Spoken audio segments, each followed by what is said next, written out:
যখন আমরা ছোট ছিলাম তখন আর কি আমাদের বাবা মা এই বলে ভয় খাওয়াইতো যে সিল এসে চোখ নিয়ে যাবে। তো তখন তো বুঝতে পারছিলাম না কেন বলেছে, হয়তো বা আসতেও পারে। তখন আর কি আমাদের বাবা মা আমাদেরকে বাড়ির ভিতরে চুপচাপ থাকার জন্য সেভাবে বলেছিল যে সিল এসে চোখ নিয়ে যাবে। তখন কিন্তু একদিন, 2 দিন, 3 দিন লাহে লাহে মানে বারবার বলার পর আমাদের ভয়টা চলে গেছিল। মানে সিল, আমাদের এতটা ভরসা এসে গেছিল যে সিল এসে কখনো আমাদের চোখ নিয়ে যাবে না। সিলে হয়তো মুরগির বাচ্চা, পক্ষী টক্ষী এসব ধরে খাবে, আমাদের কখনো চোখ নিয়ে যাবে না।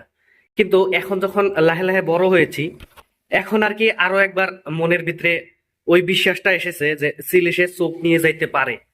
কারণ আপনি এই ভিডিওটাতে দেখেন, চিল কিন্তু চোখ, মানে মানুষটার চোখ তুলে নিয়ে যাচ্ছে।